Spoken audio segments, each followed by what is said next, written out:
Hi everyone, good morning. मैं आशा करता हूं आप सभी लोग कुशल होंगे, अच्छे होंगे। मैं सुनील सर आप सबका स्वागत करता हूं राव मोबीशाला एजुकेशन प्लेटफॉर्म पे। सुनील सर की क्लासेस के लिए आप मोबीशाला एप्लीकेशन डाउनलोड करिए और वहां पर जाकर इंस्टीट्यूट कोड में RAUS 1972 यानी राउज 1972 ओके करिए और फिर आप सुनील सर की क्लासेस के लिए रेडी हैं। I would like to be say ये GS फाउंडेशन की क्लास है, बाइलिंगुअल होती है, हिंदी और इंग्लिश।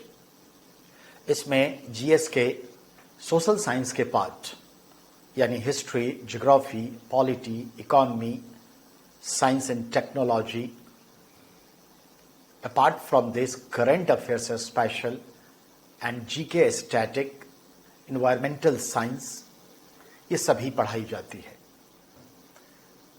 टेस्ट सीरीज है, प्रैक्टिस अभ्यास है, करत करत अभ्यास, जिसमें हम आपको वीकली 2-3 घंटे की प्रैक्टिस करवाते हैं। जो पढ़ा चुके हैं उस पर MCQ आपके साथ डिस्कशन होता है, क्वेश्चंस आंसर डिस्कस किए जाते हैं। करंट अफेयर्स बहुत छोटी सी राशि में आप पा सकते हैं। 365 रुपया कोर्स का कीमत है, 6 मंथ का कोर्स है, 1 साल की वैलिडिटी है। आप अगर टीचर्स एग्जाम्स नेट के लिए history, political science, geography, economy चाहते हैं, MCQ डिटेल में पढ़ना वनडे एग्जाम के पर्पज से, PGT के लिए चाहते हैं सोशल साइंस के कोई सब्जेक्ट, TGT के लिए चाहते हैं सोशल साइंस के सारे सब्जेक्ट्स, तो आप बिल्कुल सही प्लेटफॉर्म पे हैं। आप आइए सुनील सर की Ramendra the art of understanding class. तो RAUS का मतलब होता है Ramendra the art of understanding Sunil sir. तो राउज 1972 ये कोड इसमें आ जाता है और इस तरह से आप ज्वाइन कर सकते हैं। और हर एक सब्जेक्ट लाइक दैट, हिस्ट्री 999 रुपये में स्पेशल बैच है, 1 घंटा 5 डेज वीक का। ऐसे ही आपका पॉलिटिकल साइंस का 999 रुपये में बैच है, 1 घंटा 5 डेज वीक का। ऐसे ही ज्योग्राफी का है, ऐसे ही इकोनॉमी का है। और करंट अफेयर्स का जो है वह 365 में ही आप अवेलेबल करते हैं। Apart from this, number of classes are free of cost along with this combo pack. आप नियर अबाउट 3300 में कम्बो पैक ले सकते हैं। पूरा कोर्स 6 महीने का है, 5 डेज वीक है। और सोशल साइंस में राउज 1972 का कोई सानी नहीं है, ये आप आजमा के देख सकते हैं। चलिए हम आज न्यूज़पेपर एनालाइज करते हैं। बहुत सारे बच्चों का ये डिमांड था कि सर न्यूज़पेपर कैसे पढ़े, कैसे एनालाइज करें। तो हम आज का न्यूज़पेपर हिंदी माध्यम का दैनिक जागरण राष्ट्रीय संस्करण लेकर आए हैं। और आज जो न्यूज़ छपे हैं उनमें से कहां कहां हमें कॉम्पिटिशनल पॉइंट ऑफ व्यू से न्यूज़ मिले हैं, जिसे हम सवाल बनाते हैं, कॉम्पिटिशनल वर्ल्ड के क्वेश्चन बनाते हैं। यही चीज़ें आपको कल नहीं परसों इसके MCQ प्राप्त हो जाएंगे। तो आइए जरा देखते हैं बच्चों के डिमांड पे। देखिए, सबसे पहले तो हम देखें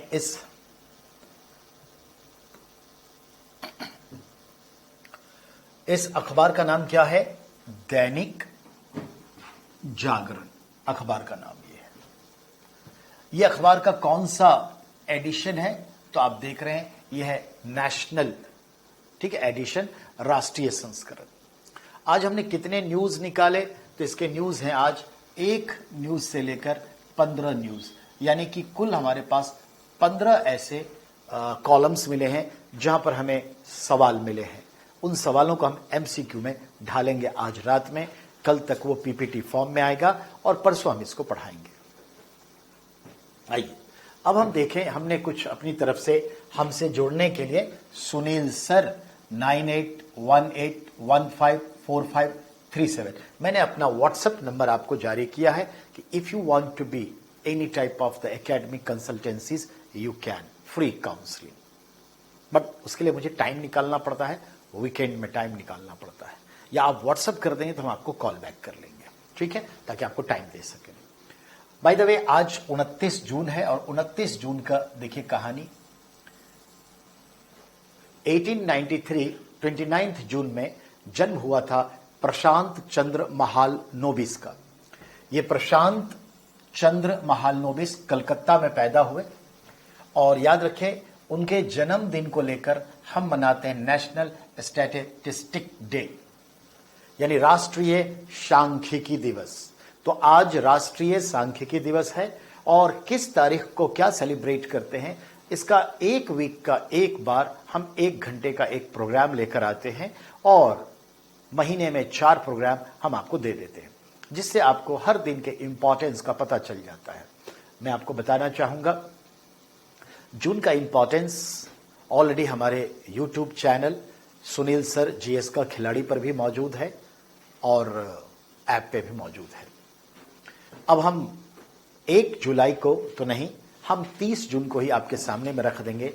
1 जुलाई से लेकर 8 जुलाई तक जो इंपॉर्टेंट घटनाएं आने वाली हैं वो बता दिया जाएगा। अब आइए, ये अलग बात है कि 28 जून 1972 को प्रशांत चंद्र महालनोबिस हमारे बीच नहीं रहे। मिस्टर प्रशांत चंद्र महालनोबिस सेकेंड 5 ईयर प्लान को तैयार किया था, जिसे हैवी इंडस्ट्री मॉडल कहते हैं, भारी उद्योग मॉडल कहते हैं, और उसी के आधार पर भारत में आयरन एंड स्टील फैक्ट्रीज की शुरुआत हुई थी, एस्टैब्लिशमेंट। और इनकी ये उद्योग वाली बातें लगभग 9वीं पंचवर्षीय योजना तक चलती रही। इसलिए इस शख्स का एक नाम होता है architect of India's 5 year plan, यानी भारतीय पंचवर्षीय योजना का वास्तुकार इनको कहते हैं। याद रखिए, योजनाकार योजना आयोग को कहा जाता था, वास्तुकार यानी architect of India's 5 year plan इनको कहा जाता है। प्रशांत चंद्र महालनोबिस अध्यक्ष बने थे नेशनल इनकम कमीशन पे, यानी राष्ट्रीय आय से जुड़े जो समितियां बनी उसके अध्यक्ष भी थे। तो Mahalanobis committee subjected on national income. इन्होंने 1932 में एक्टिवेट किया था क्या, statistics institution at Calcutta. Calcutta में इन्होंने सांख्यिकी केंद्र का स्थापित किए, जो समय के साथ भारत सरकार ले ली, जिसे आज नेशनल स्टैटिस्टिक्स इंस्टीट्यूट के रूप में जाना जाता है। तो ये सब बातें हैं, इनके बारे में कुल मिला के 10 सवाल आते हैं।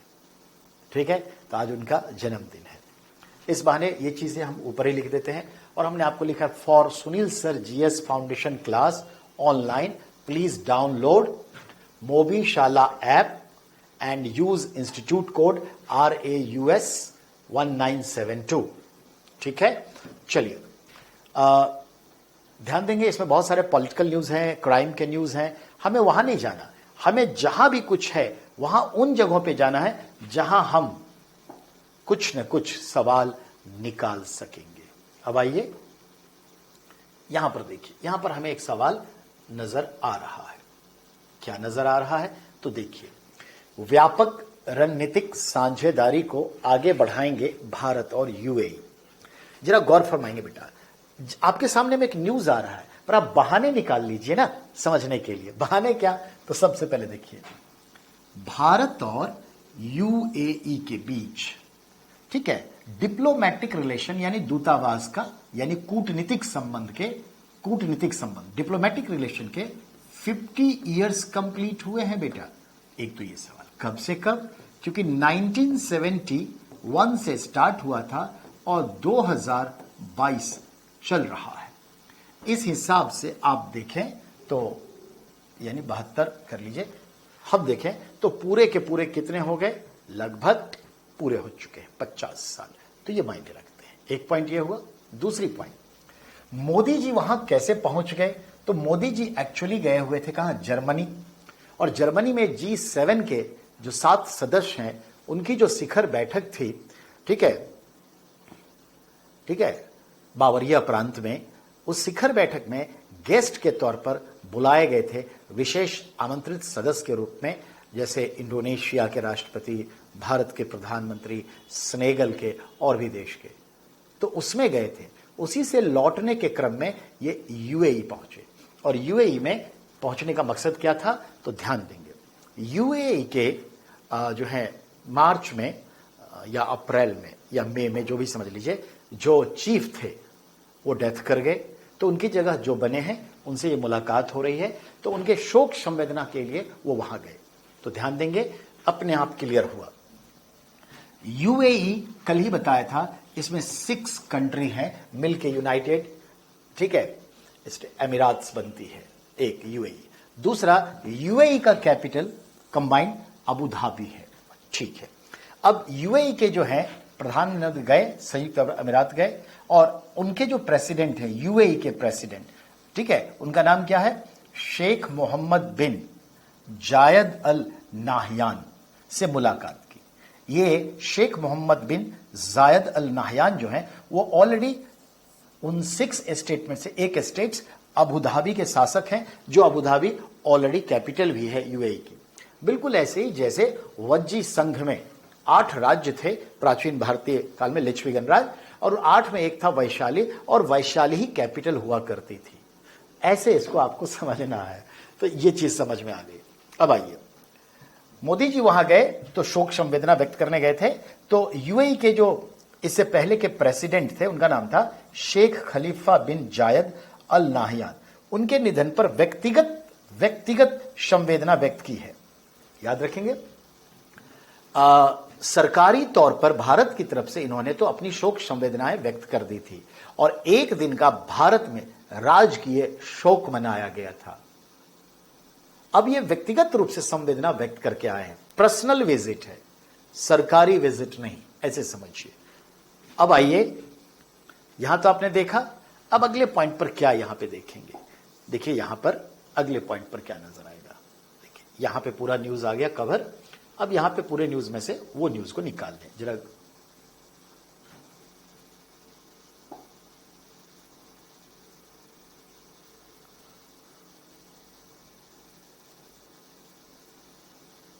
ठीक है, देखिए वो न्यूज यहां पर आपने देखा, यूएई के राष्ट्रपति शेख मोहम्मद बिन जायद अल नाहयान ने मंगलवार को खुद अबू धाबी एयरपोर्ट पर आए और प्रधानमंत्री नरेंद्र मोदी की आगवानी की। ध्यान देंगे, ये व्यक्तिगत रूप से गए, इसलिए व्यक्तिगत रूप से ये आदमी आ रहे हैं। प्रोटोकॉल कहता है कि विदेश मंत्री जाएंगे, या पर्टिकुलर प्रोटोकॉल के तहत कि राष्ट्रपति आ रहे हैं, प्रधानमंत्री आ रहे हैं, कौन आ रहे हैं, कौन जाएगा, ये प्रोटोकॉल है हर देश का। चूंकि ये व्यक्तिगत तौर पे गए, इसलिए व्यक्तिगत तौर पे वहां के शासक इनको रिसीव करने आए। समझ में आई बात? तो याद रखिए, और इससे अच्छे संबंध। अब आइए, शेख खलीफा का लंबी बीमारी के बाद 73 साल की उम्र में 13 मई को निधन हुआ था। उसी में शोक संवेदना व्यक्तिगत रूप से गए थे। अब आइए, यहां पे देखिए छुपा है क्वेश्चन। भारत ने शेख खलीफा के निधन के बाद एक दिन के राजकीय शोक की भी घोषणा की थी।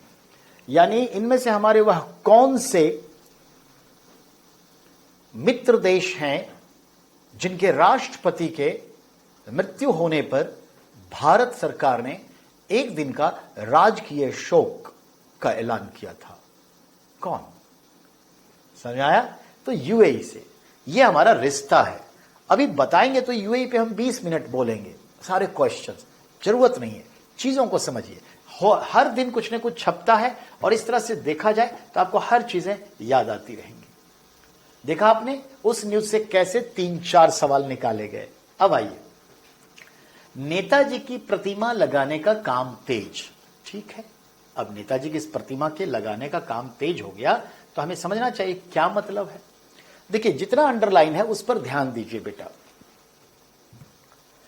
इंडिया गेट के सामने ऐतिहासिक छतरी नुमा जगह है, जहां पर नेताजी सुभाष चंद्र बोस की प्रतिमा स्थापित होगी। ऐसा अनुमान है कि 15 अगस्त तक यह प्रतिमा बन जाएगी और इसका अनावरण किया जाएगा। बेटा, आवरण का मतलब होता है कवर, अनावरण मतलब कवर को उतारना। कोई भी मूर्तियां बनती है तो उसको ढक दिया जाता है, और उसके कपड़े को हटा देते हैं तो वो मूर्ति झलक जाती है। इसको अनावरण कहते हैं। अब आइए,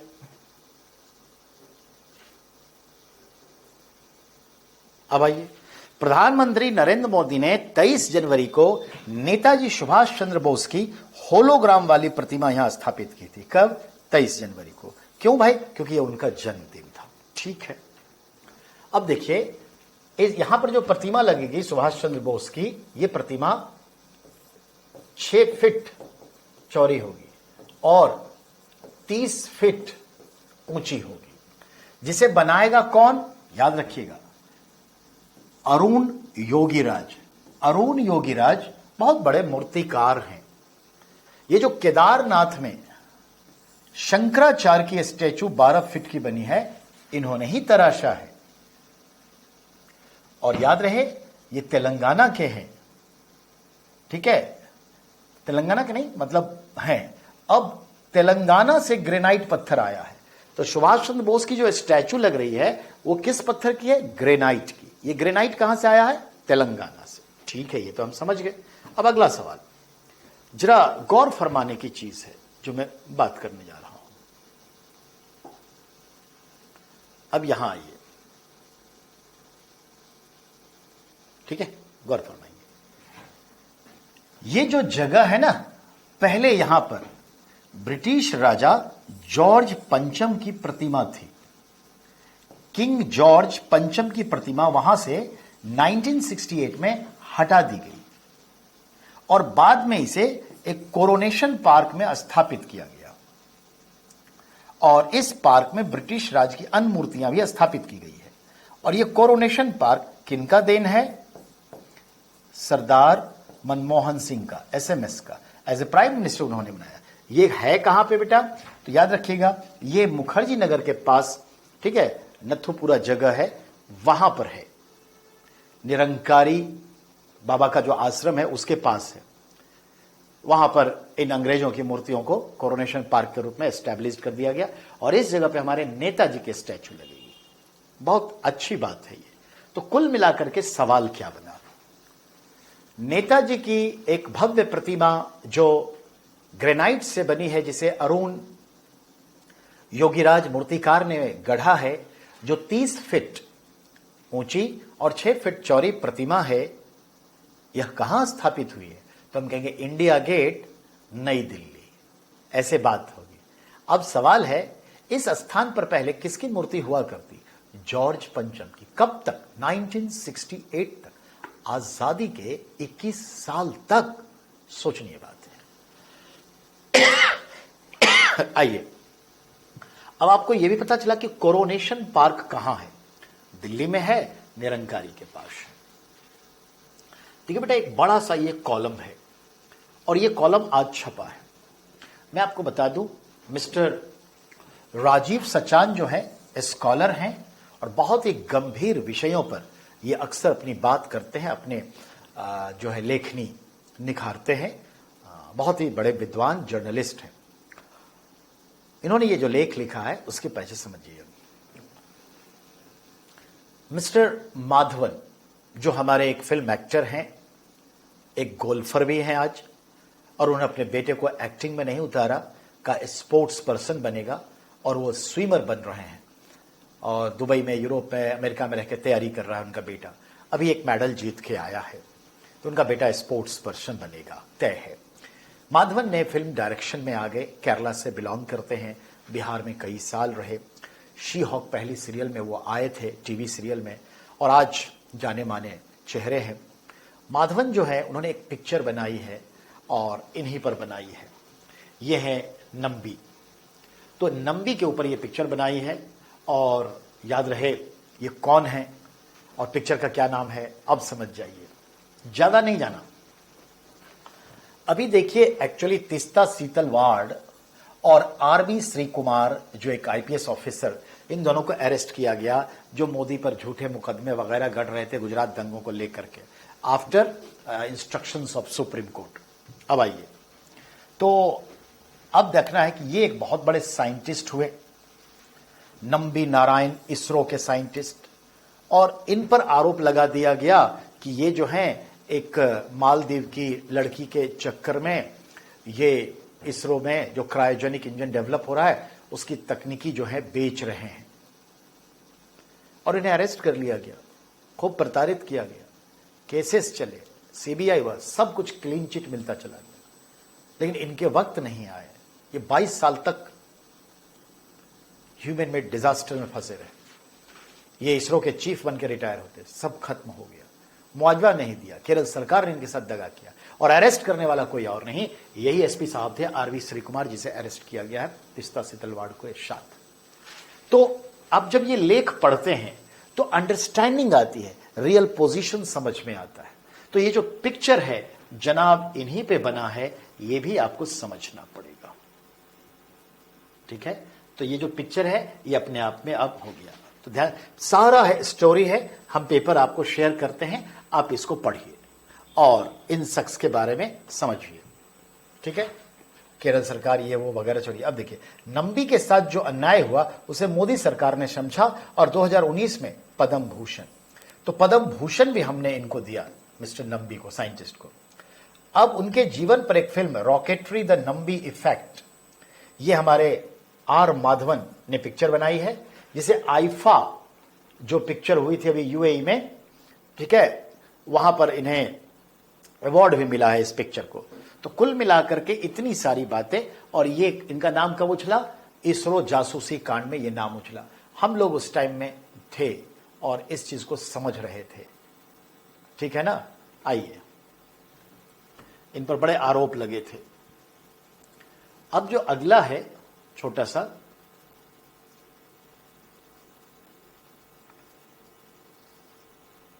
ये देखिए, बहुत इंपॉर्टेंट क्वेश्चंस यहां छुपे हुए हैं। पहला तो एक छोटा सा क्वेश्चंस, इस पर ध्यान दीजिए बेटा। ठीक है, ये देखिए, वैष्णव ने ई लर्निंग पोर्टल डाक कर्मयोगी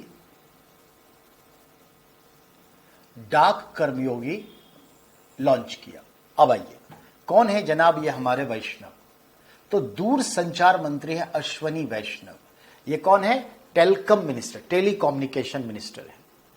और अभी इन्होंने डाक विभाग के लिए ई लर्निंग पोर्टल, यानी आप ऑनलाइन लर्निंग करते हैं और ट्रेनिंग लेते हैं, उसका नाम है डाक कर्मयोगी। तो याद रखिएगा, डाक कर्मयोगी क्या है? एक पोर्टल है। किसका? पोस्टल डिपार्टमेंट का। क्या हुआ है? लॉन्च किया गया है। क्या होगा इससे? देखिए, पोर्टल पर डाक कर्मचारी को प्रशिक्षित करने के लिए 12 भाषाओं में वीडियो है और क्वेश्चन आंसर उपलब्ध है। एक पॉइंट क्लियर हुआ। दूसरा, आज करीब 40 सरकारी योजनाओं से जुड़ी सेवाओं की डिलीवरी डाक विभाग करती है। यानी भारत सरकार के ऐसे 40 विभाग हैं जिससे जुड़े जो भी कुरियर वर्क है वह भारतीय डाक सेवा के माध्यम से होता है। और 2.5 लाख गांव तक इसकी पहुंच है, जो किसी भी ऐसे कुरियर सर्विस की पहुंच नहीं है। तो ध्यान में रखना है, डाक विभाग ने अपनी एक ई लर्निंग पोर्टल लॉन्च की है। बताइए उसका नाम क्या है? डाक कर्मयोगी, यही है नाम, डाक कर्मयोगी। तो बेटा क्वेश्चंस यहां छिपा है। एक क्वेश्चंस आपके पास आ गया, हमारे टेलीकॉम मिनिस्टर भी समझ गए, अश्वनी वैष्णव हैं। अब दूसरे क्वेश्चंस भी आए। न्यूज नंबर हमने इसे 12 बनाया है। आरबीआई मुख्यालय बनाने वाले एसपी समूह के पालोनजी मिस्त्री का निधन। बेटा एसपी और क्या मतलब है? तो साइरस पोलोंजी, एसपी मतलब साइरस पोलोंजी, समझिए। मुंबई स्थित आरबीआई मुख्यालय का निर्माण करने वाले, यानी कि बेटा आरबीआई का जो हेडक्वार्टर है ना, उस बिल्डिंग का निर्माण किस कंपनी ने किया था? एसपी ग्रुप ने किया था। जिसके चेयरमैन कौन? यही देखिए, पालोनजी मिस्त्री, जो डेथ कर गए हैं, 93 वर्ष के थे। आज भी ध्यान दें, ये जो एसपी समूह के चेयरमैन जो डेथ किए हैं, इन्हीं के 3 बेटे में एक साइरस पूनावाला, क्या कहते हैं, साइरस मिस्त्री, इनका बेटा है, जो टाटा सन्स के चेयरमैन रहे और 2 साल के बाद उन्हें हटा भी दिया गया। याद रखिए, इस ग्रुप का टाटा सन्स में 18.4% स्टेक होल्डर है, सबसे बड़े स्टेक होल्डर है ये कंपनी एसपी समूह। तो एकमात्र, समझ में आ गई बात? अब आइए, इनके सिस्टम को समझना जरूरी है बेटा, तभी आप सारी बात समझेंगे। आइए, ये जो शख्स हैं, इन शख्स के जो डेथ कर गए, एक तो ये क्वेश्चन आएगा। दूसरा, टाटा समूह में सबसे बड़ी हिस्सेदारी एसपी समूह की है 18.4% के साथ। अब आइए, एसपी ग्रुप की स्थापना 1865 में हुई, कितना अच्छा संयोग है। और बेटा इलाहाबाद बैंक की भी स्थापना 1865 में हुई, ठीक है। और इसी समूह ने होटल ताज मुंबई का निर्माण किया, ओबेराय होटल का भी निर्माण किया है। आइए समय के साथ ये आयरलैंड की नागरिकता प्राप्त कर लिए और 2016 में भारत के तीसरे सर्वोच्च नागरिक सम्मान पद्म भूषण भी इन्हें मिला। इनका जन्म 1929 में हुआ, तभी तो कहते 93 वर्ष की उम्र में डेथ कर गए। इनकी कंपनी आज $5 अरब की कंपनी है और ये अब रियल एस्टेट में ही नहीं, कपड़े का कारोबार, शिपिंग का कारोबार, घरेलू उपकरण अप्लायंसेस के कारोबार में भी है, ठीक है, ये ध्यान में रखना है। इन्हीं के परिवार में साइरस मिस्त्री जो है, उनके 4 बच्चों में एक है साइरस मिस्त्री। साइरस मिस्त्री बहुत चर्चा में रहते हैं। इनकी बेटी जो है अलू रतन टाटा के सौतेले भाई नोएल टाटा के पत्नी भी हैं। यूरेका, इतना ही काफी है। तो हमें कुल मिला के 3 है। इनका कल डेथ हुआ है। कौन थे ये? क्लियर हो गया। टाटा समूह में सबसे बड़े हिस्सेदार कौन है? क्लियर हो गया। इतना ही काफी है। आइए नेक्स्ट। अभी हमने यही बात की थी कि आज हमारे प्रशांत चंद्र महालनोबिस का जन्मदिन है और आज हम मना रहे हैं क्या? नेशनल स्टैटिस्टिक्स डे, राष्ट्रीय सांख्यिकी दिवस। अगर इसको देखें तो वही बात है। 1893 में जन्म लिए, कलकत्ता में जन्म लिए और लंदन में हायर एजुकेशन प्राप्त किए। 1931 में सांख्यिकी संस्थान की स्थापना कलकत्ता में की और ध्यान में रखें ये भारत के कैबिनेट के स्टैटिस्टिकल एडवाइजर भी बने। ये क्वेश्चन बना। इनका सबसे बड़ा योगदान महालनोबिस डिस्टेंस है। इनका एक फार्मूला है, ये डिस्टेंस है। तो महालनोबिस डिस्टेंस किसने दिया? किस सब्जेक्ट से जुड़ा ये फॉर्मूला है? तो स्टैटिस्टिक्स से जुड़ा ये फॉर्मूला है और इनके बारे में ढेर सारी बात की और ये सब सवाल है, ठीक है ना। तो आज जन्म लिया और कल ही डेथ कर गए, यानी 28 जून के हिसाब से देखें तो। अब एक चीज आपको यह समझ में आया कि देखिए छोटी सी चीजें हैं। देखिए बेटा, रोमन युग, रोम यानी कि इटली। इटली में एक कला है जिसका नाम है मोज़ेक आर्ट। जो संगमरमर के टाइल्स होते हैं उसके ऊपर ये बनाया जाता है, इसको कहते हैं मोज़ेक आर्ट। तो आपसे पूछेगा मोज़ेक किस प्रकार की कला है? तो हम कहेंगे ये एक रोमन आर्ट है जो मार्बल टाइल्स पे या टाइल्स पे किए जाते हैं, ठीक है। चलिए, बहुत सिंपल टू अंडरस्टैंड, इससे ज्यादा कुछ नहीं, ठीक है। अब अगले पर आइए बेटा। कभी कभी स्टूपिड सवाल आते हैं, उन स्टूपिड सवाल के लिए ये है न्यूज नंबर 13। क्या बेटा, 2008 में बड़ी चर्चा थी कि भाई एक मर्द जो है उसने बच्चे को जन्म दिया है, वो मां बन गई है, ये कैसे होगा डैश डैश। तो एक्चुअली थॉमस बेटी नाम का एक व्यक्ति बचपन में जब जन्म लिया तो वे एक फीमेल के रूप में था, यानी थी। समय के साथ उसने अपने आप को मर्द के रूप में सर्जरी करवा लिया। तो मर्द के रूप में सर्जरी तो करवा लिया, प्राइवेट पार्ट्स थोड़े से एक्सचेंज कर लिए गए, बदल दिए गए, डेवलप कर दिए गए। लेकिन समय के साथ जो इनसाइड में यूट्रस था वो तो एज इट इज था। तो ये इसने शादी करी और शादी के बाद बच्चे को अपने गोद में ले लिया, यानी अपने भ्रूण डेवलप कर लिया अपने यूट्रस में और समय के साथ मां बना। तो दुनिया ने तहलका मचा दिया कि ये देखिए एक मर्द जो है पुरुष मां बना है। तो सवाल ये था, तो दुनिया का पहला मर्द जो मां बने तो हम कहेंगे थॉमस बीटी। लेकिन पीछे रीजन क्या है समझ ही गए, इससे ज्यादा इसके लिए कुछ भी नहीं है। अब नेक्स्ट जो हमारा न्यूज है उस पे आइए। अब देखिए, अब मछली के अवशेष से बनेंगे प्रोटीन और खाद। हमें इसमें ज्यादा कुछ नहीं समझना। आइए, हमने कल ही आप लोगों के बीच चर्चा की थी। पहले तो ये देख लीजिए, ये क्वीन एलिजाबेथ सेकेंड है, ब्रिटेन की महारानी, और हमने इनके लिए कल ही चर्चा की थी क्वेश्चंस आंसर के दरमियान। जरा देखिए मैंने क्या कहा। She is 96 year old lady, ठीक है, एक चीज हुआ, ब्रिटेन की महारानी है और ब्रिटेन में सबसे लंबे समय तक शासन करने वाली महिला नहीं, पूरी दुनिया के किसी भी देश में एज ए नेशनल हेड के तौर पे सबसे लंबा समय, चाहे वो राजा हो, रानी हो, राष्ट्रपति हो, गवर्नर जनरल हो, सबसे लंबा समय तक रहने वाली यही है, ये रिकॉर्ड होल्डर हुई। तो ये क्या हुई? Record holder.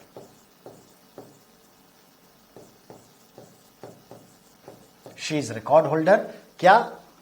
सबसे ज्यादा उम्र तक किसी देश की महारानी, महाराजा यानी नेशनल हेड, और सबसे लंबे समय तक राज करने वाली, दोनों में ये है।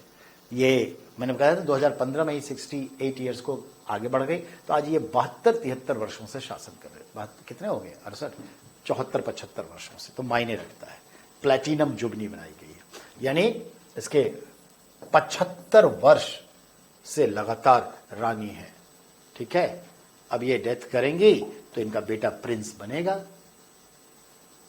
नवीकरणीय ऊर्जा के क्षेत्र में प्रगति। बेटा यहां पर हमें कुछ बात समझनी होगी। ठीक है, नवीकरणीय ऊर्जा के क्षेत्र में प्रगति। तो नवीकरणीय, नवी जिसको नया किया जाए, यानी रिन्यूएबल, रिन्यूएबल यानी जिसे फिर से पुनर्चक्रित किया जा सके। न्यूज 10 हमने बनाया, जरा देखिए। अभी अभी जो बेटा 2022 का रिपोर्ट आया है, वर्ल्ड रिन्यूएबल एनर्जीज रिपोर्ट 2022, दुनिया के लेवल पे ये रिपोर्ट है।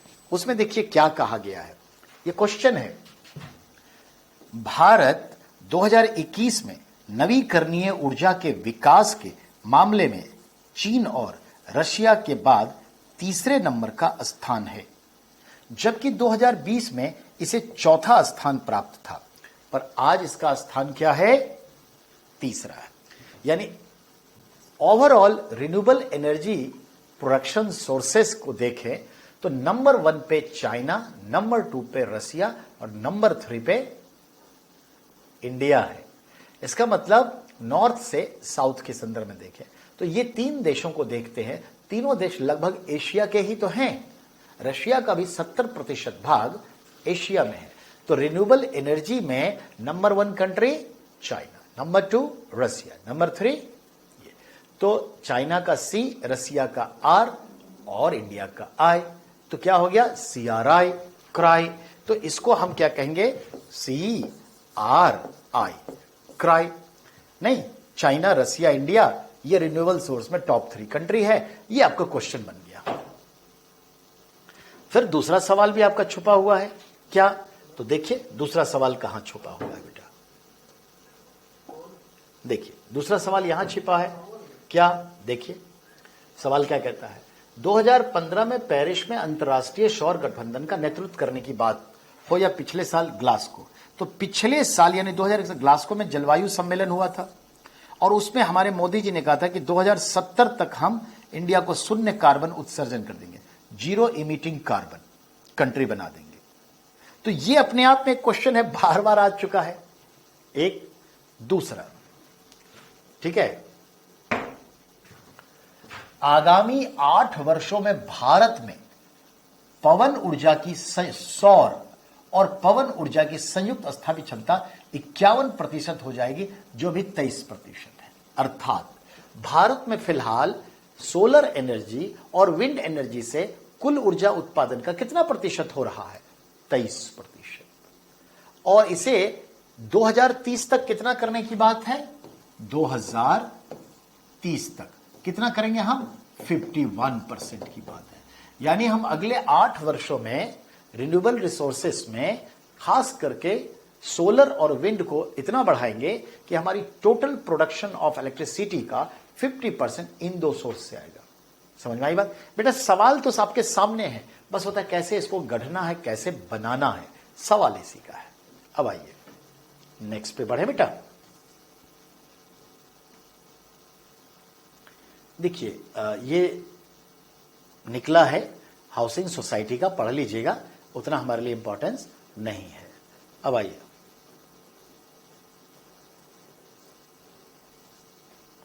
रिलायंस जियो में आकाश युग की शुरुआत।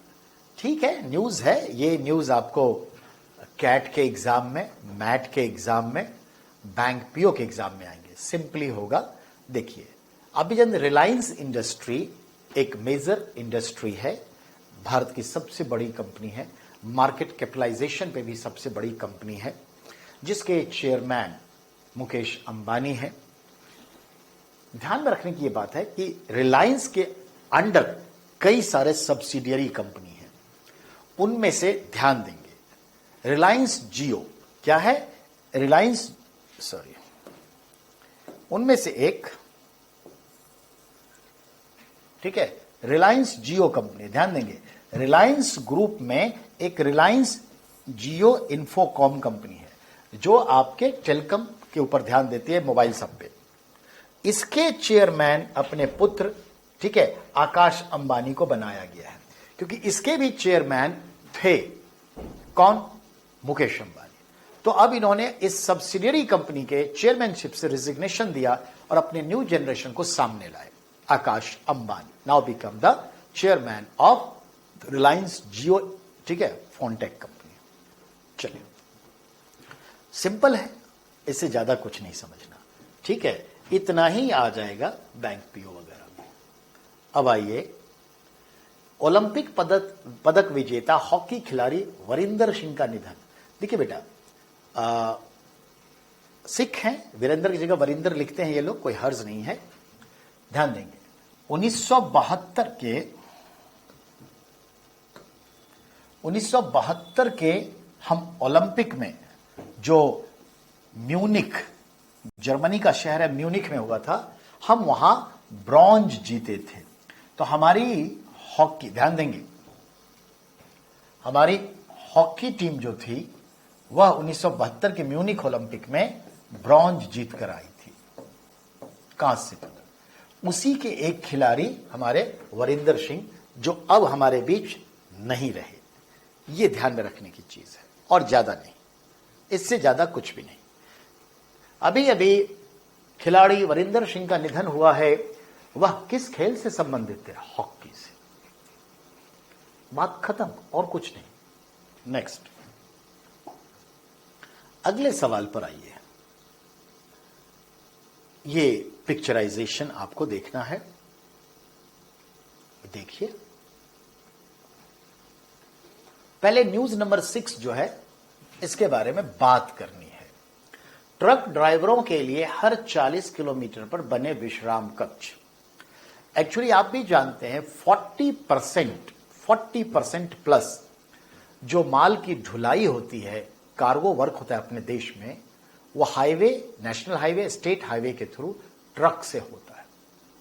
लाखों लाख ट्रक भारत में है, और हमारे ट्रक ड्राइवर और उनके साथ रहने वाले एक हेल्पर, खलासी, क्लीनर, 3 लोग तो करीब करीब साथ चलते हैं। और ट्रक का सफर आप जानते ही हैं, वक्त पे माल पहुंचाना, बहुत सारी बातें। इन ट्रक ड्राइवरों के जीवन बीमा के लिए कोई नहीं सोचता। हर 40 किलोमीटर पर एक सराय हो जहां वो ठहरे, होटल, मोटल, डिस्पेंसरी, आरामगाह, सब कुछ हो, एक्सीडेंट वगैरह सब, इन सब के लिए उनके पास पूरी व्यवस्था हो। इसकी चर्चा की गई है, कमीशन ने कहा है। तो बहुत इंपॉर्टेंट बात है बेटा, ठीक है। यह कहा गया है कि ट्रक ड्राइवरों का 15 लाख रुपए का जो है इनका व्यक्तिगत दुर्घटना बीमा कवर होना चाहिए, ग्रुप इंश्योरेंस इनका होना चाहिए, ठीक है।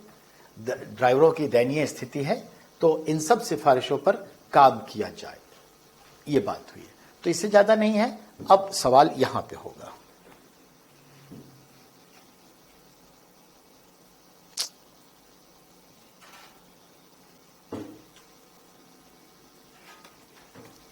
अब सवाल यहां पे देखिए, ये पिक्चर आपको देखना है। आइए, इसको हमने बनाया है न्यूज 7। ये जो है एक महान मध्यकालीन भारत के तमिल समुदाय के संत थे। इन संत का नाम है संत तिरुवल्लुवर। इनका नाम क्या बेटा, तिरुवल्लुवर। बहुत बड़े फिलोसफर, बहुत बड़े पोएट तमिल लिटरेचर के। तो तमिल साहित्य के बहुत बड़े कवि, दार्शनिक, संत थे, सेज पर्सन थे। कन्याकुमारी में हम देखते हैं इनका एक स्टैचू है, समंदर के बीच एक उभरे हुए चट्टान पर, स्वामी विवेकानंद रॉक टेम्पल के ठीक बगल में। मैं यहां गया हुआ हूं, देखा हुआ हूं। तो संत तिरुवल्लुवर का स्टैचू है, 133 फीट विशाल प्रतिमा है। यहां से लेकर यहां तक 133 फीट की यह प्रतिमा है। एनसीईआरटी क्लास 6 और 7, 6 या 7 में हिस्ट्री की किताब में जनाब इनकी पूरी कविताएं हैं और आधे पेज में इनका पूरा लाइफ है। ठीक है। 6 सितंबर 1990 को यह मूर्ति का निर्माण शुरू हुआ और 1999 9 वर्षों में मूर्ति कंप्लीट हुई और 2000 में 1 जनवरी को इसे इनॉग्रेट किया और इसे टूरिज्म के पॉइंट ऑफ व्यू से पब्लिक के लिए ओपन कर दिया। मैं भी यहां गया हुआ। नियर विवेकानंद रॉक टेम्पल 1970 में विवेकानंद रॉक टेम्पल बना था और ये आपका जो बना है ये आपका इसमें बना है। तो विवेकानंद रॉक टेम्पल के भी 52 साल हो गए। विवेकानंद ट्रस्ट ने इसे चंदा लेके बनवाया था और तमिलनाडु की सरकार ने भी पैसे दिए थे। तो चलिए, तो आप इस बहाने तिरुवल्लुवर कौन है, दैट इज इंपॉर्टेंट। बहुत अच्छी खबर है ये। अब आइए, तो उसका रिनोवेशन हो रहा है, उस पर केमिकल लगाया जा रहा है क्योंकि समंदर का जो खारा पानी है ना, इससे ये मूर्ति बहुत जल्दी डैमेज हो रही है, तो उसको ठीक करने के लिए लगाया जा रहा है। अब आइए, ये जनाब देखिए, आप लोग इस तरह की न्यूज जनरली नहीं पढ़ते, जरूरत आपको महसूस नहीं होती क्योंकि आपको नहीं मालूम कि इसके भीतर क्या है। और हम कहते हैं ना, जौहरी को ही हीरे की पहचान होती है, वही बात है बेटा, अनुभव। आईआईटी इंजीनियर के साथ वर्ल्ड टूर पर जाने को तैयार महुआ। यानी महुआ क्या है? एक फल है, एक फूल है।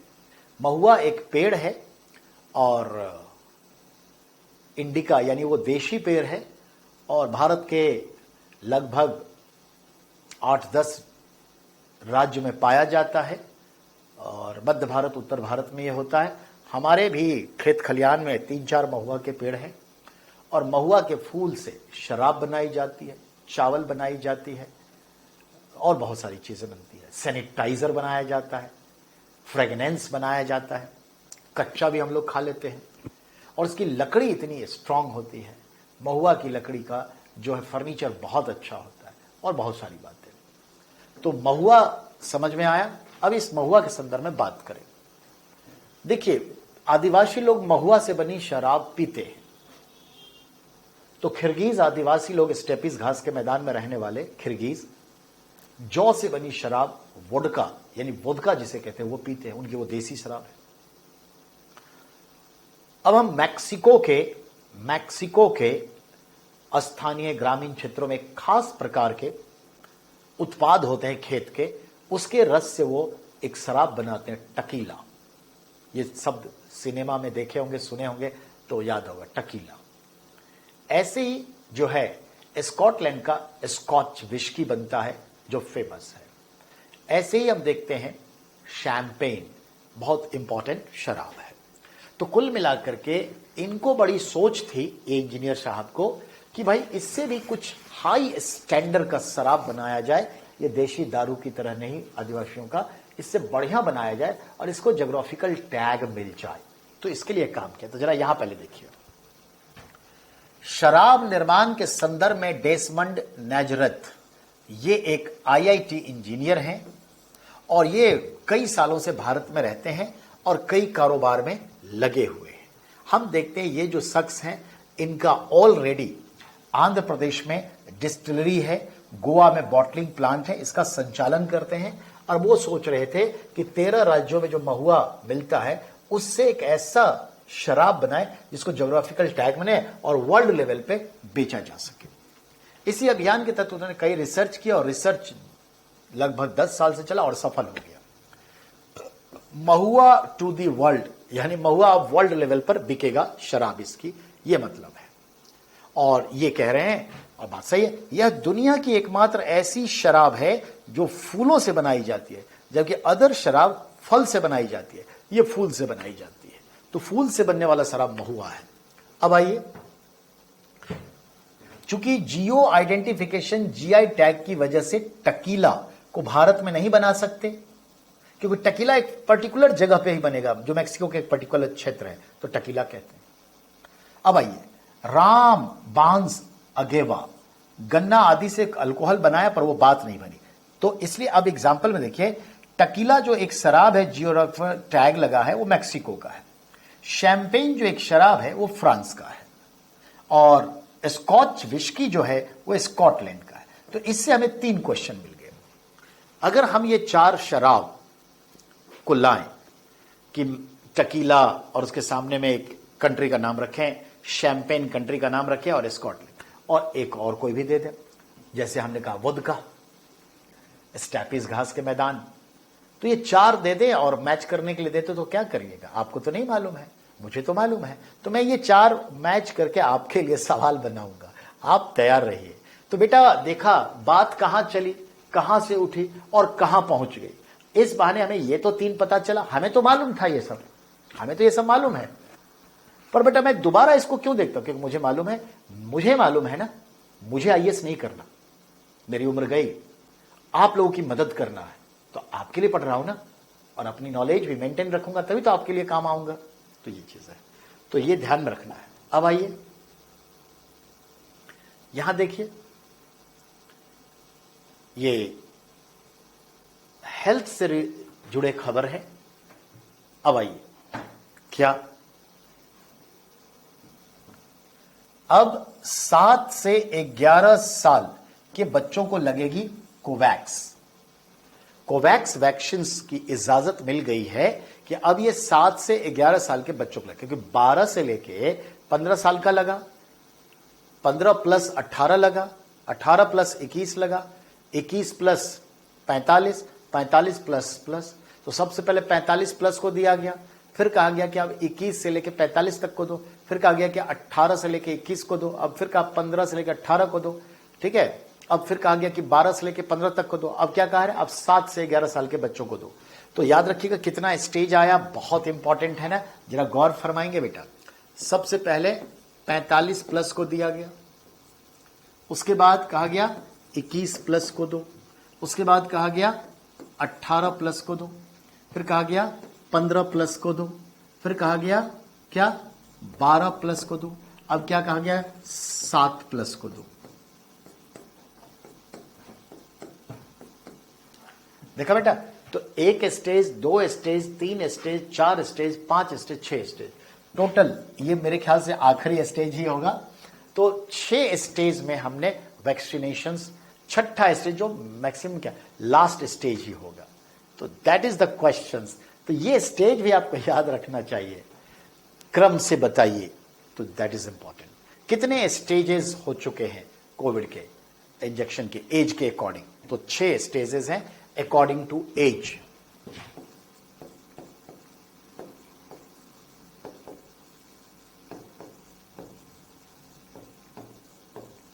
तो एज ग्रुप के हिसाब से 6 स्टेज है, ये 6ठा स्टेज है और मैं मान के चलता हूं आखिरी स्टेज है।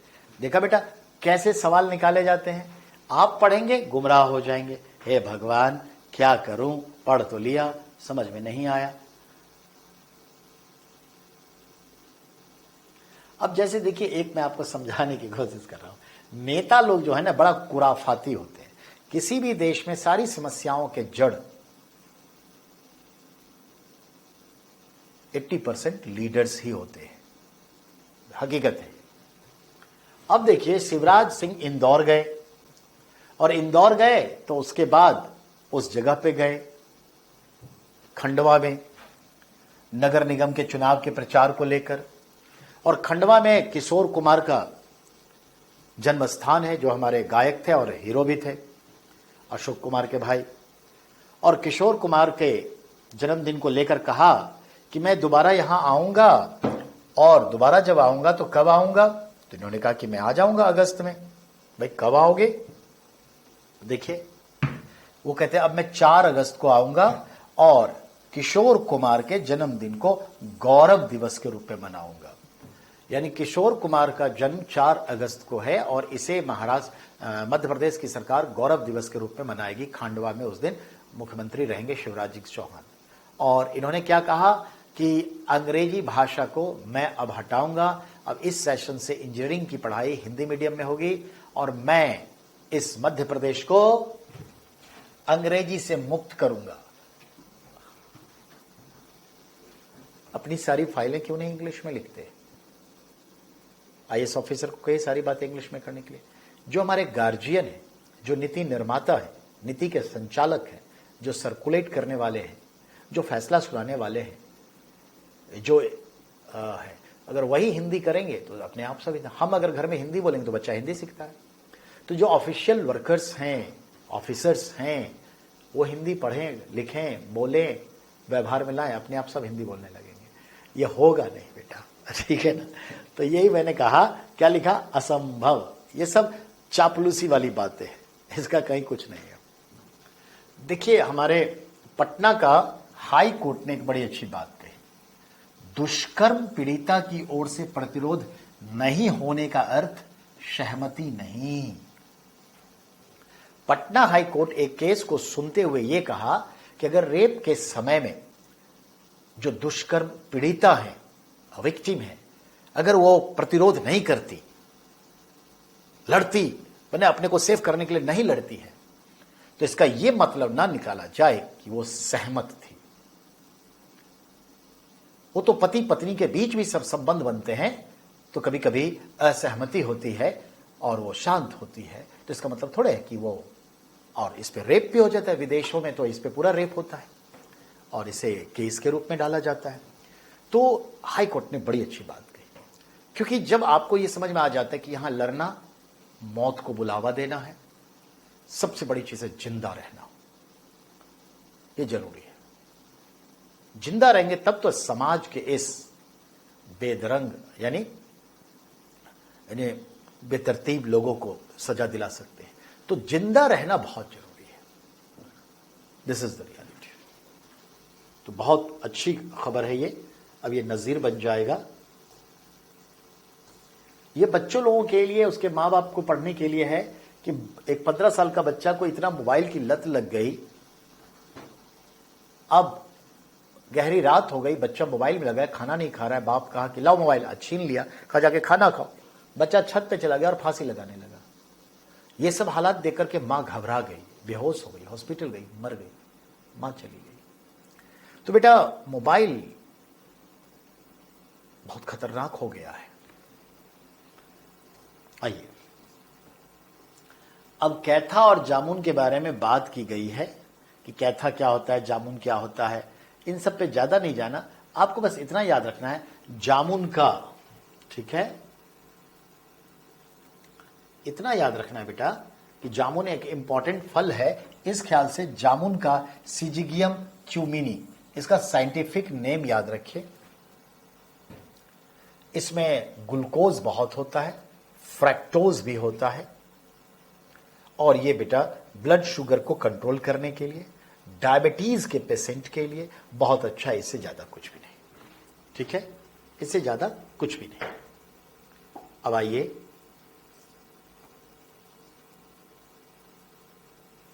ये भी एक शगुफा जो है, इस पे भी मुझे हंसी आई जब न्यूज में पढ़ रहा था। मैंने कहा ना 80% प्रॉब्लम की जड़ें हमारे ये नेता ही हैं, हमारे ये नेता ही हैं, नो डाउट 80%। कैसे तो बताता हूं, देखते जाइए कैसे। अब देखिए बेटा, ये खबर कहां की है? जयपुर यानी राजस्थान की। स्थानीय युवाओं को सरकारी नौकरी में 100% आरक्षण देने पर विचार। यानी मान लेते हैं अगर 100 सीट है, ठीक है, तो ये 100% है और ये सभी राजस्थान के लोगों को मिलेगा। राजस्थान के ही लोग इसमें, यानी आउट ऑफ स्टेट के लोगों को यहां पर फॉर्म ही नहीं भरने दिया जाएगा, नौकरी ही नहीं दी जाएगी। ध्यान देंगे, स्थानीय युवाओं को सरकारी नौकरी 100% आरक्षण देने पर विचार। ये जो विचार है ये खतरनाक है। सत्ता हाथ से घिसक रही है और जनता को बेवकूफ बनाने की कोशिश कर रही है कि ये नेता लोग समझते हैं जनता तो मूर्ख है, बेवकूफ है, महामूर्ख है, इसको जब चाहो उसी में लपेट लो, क्योंकि अब वहां पे इलेक्शन होंगे, सचिन पायलट ये वगैरह सब बहुत कुछ चल रहा है, सरकार गहलोत के हाथ से जा रही है। 1 से 1.5 महीने में सरकार मतलब राष्ट्रपति चुनाव के बाद गहलोत हट जाएगा, सचिन पायलट ही बनेंगे वहां के मुख्यमंत्री, ये तय है, हकीकत है ये, नहीं तो वहां भी विद्रोह होने वाला है, नो डाउट। अभी राहुल बाबा नहीं मिले गहलोत से, जबकि गहलोत आए हुए हैं दिल्ली, समझ रहे ना। तो ये बेवकूफी वाली बात है, मैंने पहले लिख दिया, ये असंभव है, ये सब चीजें नहीं होती। आपको बाहरी स्टेट्स के लोगों को देना ही पड़ेगा, चाहे 10% दे, 20% दे, 100% नहीं कर सकते। हमने इतना तक कह दिया था कि हरियाणा जब आरक्षण निकाला था कि हरियाणा के युवाओं को 70% हरियाणा में काम कर रहे प्राइवेट कंपनियों में job, 4th and 3rd grade में 70% रिजर्वेशन, बेवकूफी वाली बात है। We are citizen of India और आबाद रूप से हम कहीं भी जा सकते हैं, व्यवसाय कर सकते हैं। व्यवसाय का मतलब क्या है? नौकरी भी तो कर सकते हैं, जीविकोपार्जन, नौकरी भी तो जीविकोपार्जन है, नौकरी भी तो कर सकते हैं। तो आप नौकरी क्यों नहीं करें? यह बाधा है, that is a great problem. ये सब सगुफा है, ये सब बेवकूफ बनाना चाहते हैं जनता को। अब आइए, अब पहली बार मुझे अच्छा लगा जब मैं आज का अखबार पढ़ा और ये कॉलम पढ़ा, भारत में रहने लायक नहीं है कन्हैया के हत्यारे मुस्लिम बुद्धिजीवी। और मैंने इसको विचार रूप से देखा है और पूरा पढ़ा है। और इसमें जमीयते उलेमाए हिंद के लोग भी हैं जो कह रहे हैं, निंदा कर रहे हैं। उर्दू विश्वविद्यालय हैदराबाद के भी बड़े बड़े स्कॉलर्स हैं। देखिए, हमारे दिल्ली के लेफ्टिनेंट गवर्नर रहे नजीब जंग ने कहा है। हम देखते हैं फतेहपुर मस्जिद के इमाम मुफ्ती मुकर्रम शाही ने भी कहा है। हमारे नसरुद्दीन शाह के भाई जमरुद्दीन शाह जो अलीगढ़ यूनिवर्सिटी के चांसलर बने और रिटायर हुए, उन्होंने भी कहा है। इन सब ने कहा है कि भैया ये बहुत गलत हुआ है और इन्होंने निंदा की और बहुत बढ़िया से निंदा की है। पहली बार मुझे लगा कि ये जो कह रहे हैं दिल से कह रहे हैं और निंदा की है। ओवैसी साहब खुल के नहीं बोले हैं, उनको भी खुल के बोलना चाहिए। That is very important. तो अब लगता है कि हम लोग साथ रहने वाले लोग हैं, अच्छा लगता है। ठीक है, आइए, हम लोग गांव में ऐसे ही रहते हैं प्यार से, पता नहीं इन लोगों को क्या हो जाता है। मोदी जी गए थे अभी G7 मीटिंग में शामिल होने के लिए, तो वहां पर जितने भी देश के राजनेता आए थे सब के लिए कुछ न कुछ लेकर गए थे, तो गिफ्ट का है, इससे सवाल आपको नहीं आएगा। ठीक है, आइए, ये छोटे छोटे क्वेश्चंस हैं। दूरसंचार जो अभी कंपनियां हैं वो अभी इस दूरसंचार निजी उपयोग के लिए स्पेक्ट्रम डालेगी, पर स्पेक्ट्रम उसी कंपनी को मिलेगा या बोली लगा सकता है जो कम से कम 100 करोड़ की कंपनी हो। जो हमारे attorney general of India Venugopal हैं, उनके कार्यकाल हो सकता है कि 1 वर्ष के लिए बढ़ा दिया जाए। यहां पे लिखा है कि अटॉर्नी जनरल का कार्यकाल 3 साल का होता है, जो मैंने गलत किया है, ध्यान देंगे। हमारे AGI जो है भारत सरकार के, ठीक है, चीफ लॉ ऑफिसर, इसके लिए कह रहा है कि 3 साल का कार्यकाल होता है। इसको मैंने कट मार दिया, उसके सामने लिखा 6 वर्ष का कार्यकाल होता है, ठीक है, या 65 वर्ष की आयु, जो पहले पूरा होगा रिटायर कर जाएगा। तो कभी कभी पेपर वाले को भी समझ में नहीं आता, गलत लिख देते हैं, तो वही चीज है। ठीक है, नेक्स्ट वन,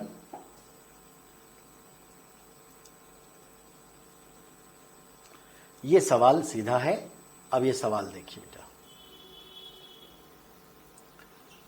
न्यूज है, सतीश चंद्र शर्मा हाई कोर्ट के मुख्य न्यायाधीश पद की शपथ ली। कौन से हाई कोर्ट के? तो हाई कोर्ट कौन सा? दिल्ली हाई कोर्ट, दिल्ली के न्यायालय की। अब ये है हमारे दिल्ली के मुख्य न्यायाधीश और ये है हमारे दिल्ली के लेफ्टिनेंट गवर्नर जो इनको शपथ दिला रहे हैं। क्या दिला रहे हैं? शपथ दिला रहे हैं। तो दिल्ली हाई कोर्ट के चीफ जज कौन बनाए गए हैं? सतीश चंद्र शर्मा, जिसको कल जो है गवर्नर हाउस में शपथ ग्रहण दिलाया उपराज्यपाल विनय कुमार सक्सेना ने। तो ये है विनय कुमार सक्सेना और ये है। तो ये क्वेश्चन बना दिल्ली के एग्जाम के लिए, तो आएगा ही, और वैसे ये क्वेश्चन बन गया। एक छोटा सा क्वेश्चन है, ध्यान देंगे। प्रगति मैदान बेटा ये न्यू दिल्ली में है, यानी दिल्ली में है, में घरेलू उपकरण यानी होम अप्लायंसेस व्यापार मेला ट्रेड फेयर लग रहा है। कब से?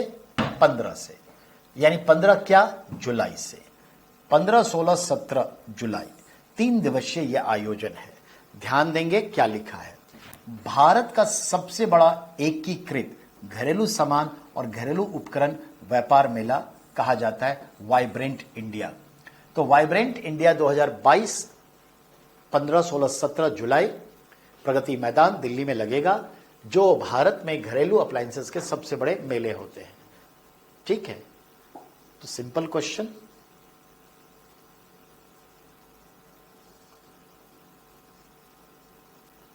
ठीक है, चलिए ये फिनिश्ड हो गया बेटा। तो इस तरह से आपने देखा कि हमने ये फिनिश्ड कर दिया। अब हम अगली कार्रवाई के लिए तैयार हैं। तो नेक्स्ट हम शुरू करेंगे थोड़ी देर के बाद, तब तक का करिए आप इंतजार।